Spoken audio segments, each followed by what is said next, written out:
It all just makes so much sense. I love it. Literally, once you understand it, it's so simple.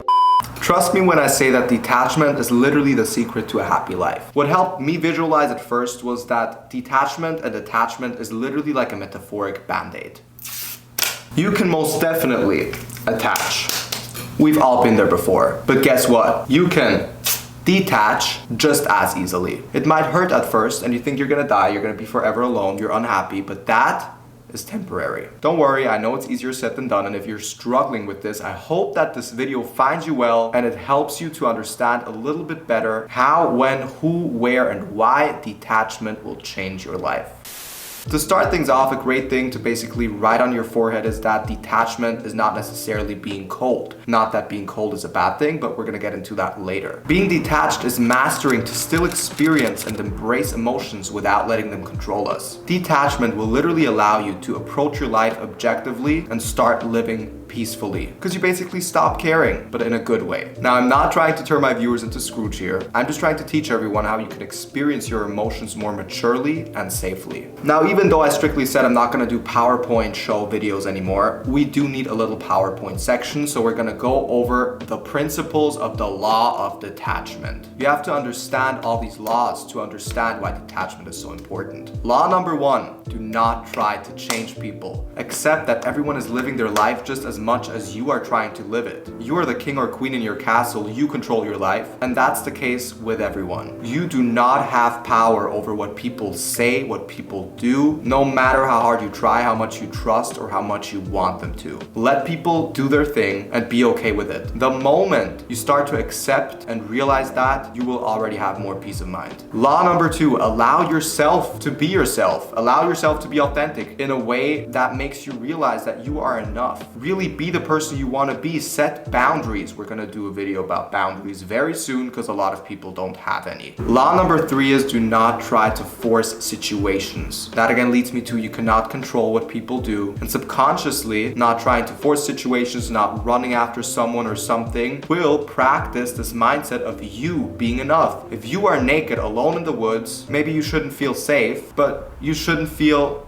no, that's a horrible example. You should feel good alone, without that thing, without that person. Law number 4, feeling unsafe and uncertainty is reality. Life is not a bubble. You might come from a safe town, you might come from a wealthy family, and that can take a lot of stress away from you growing up, but that will come and bite you in the ass at some point because that's not the real world. The real world is cruel, people are selfish, and it is normal to feel unsafe and uncertain at times. Embrace it. You should generally embrace every single emotion because that's what life is all about. Life is about experiencing, life is about ups and downs, life is a roller coaster. If it were a long one-way street, life would be boring. And I know exactly how everyone is thinking. Once you're actually over, let's say, that person, you love looking back at the time you were heartbroken. People always say that's when life was interesting, when I had someone to crush on, when I had someone to cry over. So stop victimizing yourself and accept life's ups and downs. Embrace everything. I also don't believe that everyone being taught that you should chase happiness is the right mindset, because happiness is not a destination. I think life is a collection of ups and downs, of daily struggles, and learning to embrace all of that and accepting it and living with that is what will give us continuous happiness. Because once we reach that thing, that person, that goal that we will think give us happiness, we don't realize it. It won't make us happy because we're on to the next one. All we have is the present moment. Life is literally just a collection of present moments. Focus on what you can do and experience right now. Now let's talk a little bit about why do we attach. And I love giving the example of attaching to a person because that's what most people do, and then they're sad and don't understand why. Attachment comes from a place of desperation and not feeling good enough. You could be attached to materialistic things because you think that expensive clothing, expensive things will fill that void and make you feel less insecure because you think it's gonna make you look more respectable. And when you get attached to a person, don't tell me you get attached because you have genuine interest or to express the devotion, you are just nurturing a place inside you that tells you you're not good enough alone. You can express love and still be okay if the person walks out the next door. Of course, you can feel disappointment, but here's one thing. Disappointment comes from attachment to expectations. So, joke's on you, detach from expectations. We should not think that a person is what's gonna make us feel complete or make our life feel meaningful. We are the ones who give our life meaning. We are what should make us feel complete because we are complete. It doesn't matter if it's in a friendship or romantically. You should be with people because you want to be, not because you need to be. And I know everyone is gonna go off and say, I don't need to be with this person. I don't need anyone. That's not what I'm saying. You should ask yourself this question. And that's when you're gonna realize that most of the time, you do, for example, have FOMO, but you should actually embrace it and have LOMO. I have LOMO all the time. Now that we have the bookwork done, let's get a little bit more into the relatable stuff. If you are trying to practice detachment, here is how I started. Now, the funny thing is, I didn't realize that I've become detached to most things before doing research about this, because I just thought I grew up, stopped caring a little bit, but without realizing, I've practiced detachment for years. I think it all started when I was about 15, 16. I used to be very attached to people, as in I cared what they thought, I cared what they did, I gossiped a lot, and I had a lot of people around me who gossiped, who pushed me to gossip, who I gossiped with, who I gossiped about. It was all a vicious circle. And I remember quite vividly, one day I realized how bad I felt after every time I gossiped. I just didn't get any pleasure from it anymore. And I didn't see the sense behind it because, you know, the situation was I get pushed to gossip about someone, and then the next day we hang out with that person and everything is, you know, live, laugh, love. I just didn't see any sense behind it. I just wanted peace and straightforward relationships with the people around me. So I quite literally took action and stopped gossiping. And I remember when people tried to first entangle me into gossip, I was always like,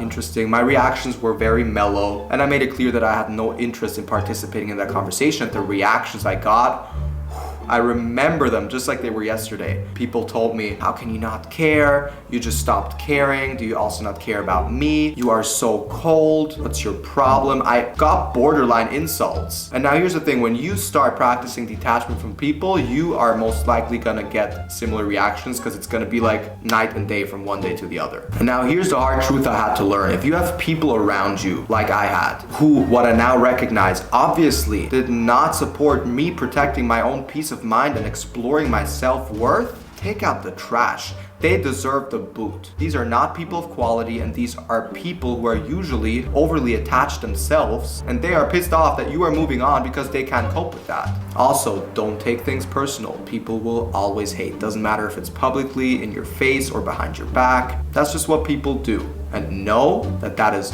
always a reflection of their own insecurities and what they go through themselves. It all just makes so much sense. I love it. Literally, once you understand it, it's so simple. Now, to close off that chapter from being attached to people and external circumstances, I used to also be attached to hobbies, to goals, to dreams. I remember when I first started recording my own music when I was 15, I was extremely desperate, yes, that's the word, and needy to become a popular singer. I thought that's what's gonna fill that void inside of me. That's when people are finally gonna accept me, but that was not the case. When I realized and connected the dots, I'm in one of the smallest countries in the world right now. Again, this is when I was 15. The likelihood of me becoming a famous artist right now are like,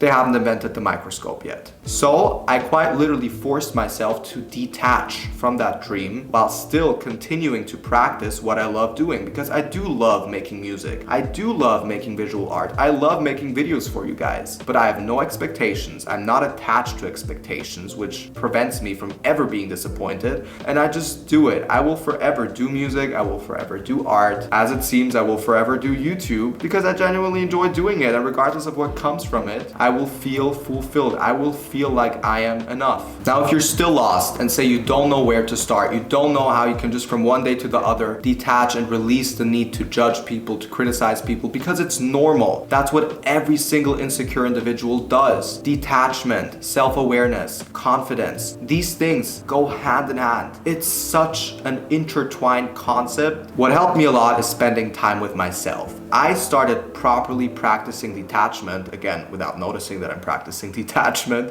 when I started working out, which was when I was about 16. I spent around 2 hours every day with myself, pushing myself, working out, working on my body, my mental health. Naturally, being athletic boosts your self-confidence and everything. Start practicing a hobby. I feel fulfilled when I sing. I feel fulfilled when I draw. I feel fulfilled when I work out. I feel fulfilled when I go on a walk. Just do something that you feel good with doing alone.